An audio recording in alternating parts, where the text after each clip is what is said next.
قبیلہ عزازیل و قبیلہ ظافر اور قبیلہ کبیرہ کے بیچ میں اختلافات ایسے بڑھنے لگے کہ بالآخر اللہ نے عزازیل سے کہا کہ جاؤ فرشتوں کی فوج لے کے اس زمین پہ جنات سے مقابلہ کرو، اور اللہ کے حکم سے عزازیل اپنے ساتھ لاکھوں فرشتوں کی فوج لے کے گیا، اور ہر فرشتے کے کندھوں پہ پانی کے پہاڑ تھے۔ اس دور زمین پہ پانی موجود نہ تھا، اور تبھی جنات کی طاقت عروج پہ تھی۔ بس زمین پہ پانی کو برسایا گیا اور آگ سے بنے ہوئے جن تڑپنے لگے، اور یہ حکم نافذ ہوا کہ وہ محدود ہو جائیں۔ اس زمین پہ آج کے بعد صرف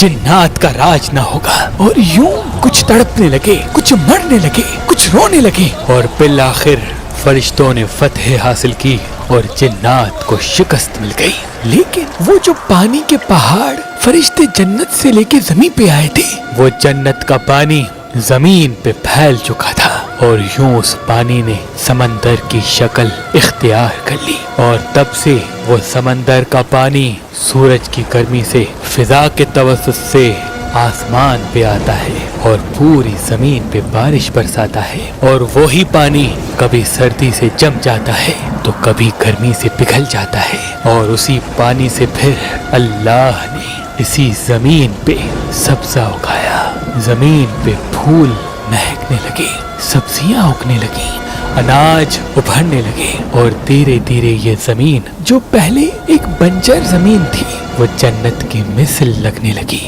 اور اسی پانی کے راج کو اللہ نے یہ حد رکھی کہ جب تک یہ پانی ہوگا تب تک جنات کی طاقت انسانوں پہ حاوی نہیں ہوگی۔ تبھی اگر کسی انسان پہ جن کبھی کبھار حلول کر بھی لے تو اس کو پانی تبھی مارا جاتا ہے کیونکہ پانی سے جن تڑپ اٹھتے ہیں۔ اور اس پانی سے ایک وعدہ لیا گیا کہ ان قریب اللہ ایک مخلوق بنا چکا ہے جس کو اشرف المخلوقات کے لقب سے نواز چکا ہے۔ اس مخلوق کو اس زمین کے سینے پہ اتارے گا اور اس کی زندگی اسی پانی کے سبب بڑھائے گا۔ پانی کو یہ حکم دیا گیا کہ وہ ایک محدود وقت کے لیے اس زمین پہ ٹھہرا رہے، لیکن جب شیطان نے اس اشرف المخلوقات کو سجدہ کرنے سے انکار کر دیا تو جنات میں پھر سے بغاوت ہو گئی، اور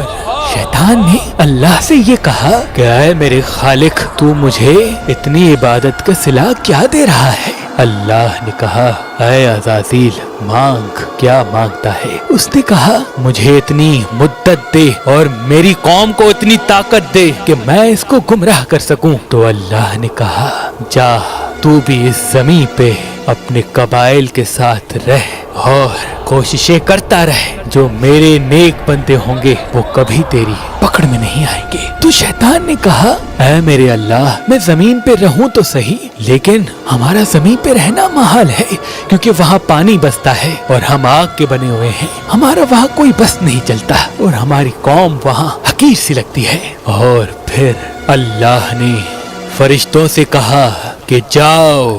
نمک کے پہاڑ اٹھاؤ اور جو زمین پہ پانی موجود ہے اس میں ڈال دو تاکہ زمین کا پانی جو ٹھہرا ہے وہ نمکین ہو جائے، اور اس پانی کے کڑوے ہونے کی وجہ سے جنات بھی اس زمین پہ اپنی حکومت کر سکیں۔ اور پھر یہ کہا گیا کہ اے عزازیل سن لے، جو پانی سمندر میں ہے اس کے کڑوے ہونے کی وجہ سے تیری طاقت میں کوئی قلت نہیں آئے گی، لیکن جب یہ پانی اس نمک سے الگ ہو کر آسمان میں بادل بنے گا اور بادلوں سے برسے گا، اس کی بوند بوند میں وہ شفا ہوگی جو تیری طاقت کو حقیر بنائے گی۔ امام علی علیہ السلام نے فرمایا اگر کسی انسان پہ کسی برے جن کا اثر ہو جائے تو وہ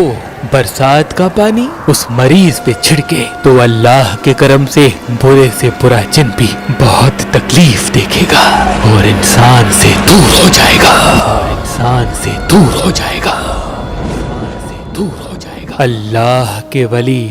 حضرت شاہ شمس تبریز کے پاس جب کوئی بیمار آتا تھا تو آپ ایک فیروزہ پتھر اس پہ 21 مرتبہ سورہ رحمان پڑھ کے دیتے تھے۔ اللہ کے کرم سے وہ بیمار شفا پاتا تھا اور اس طرح سے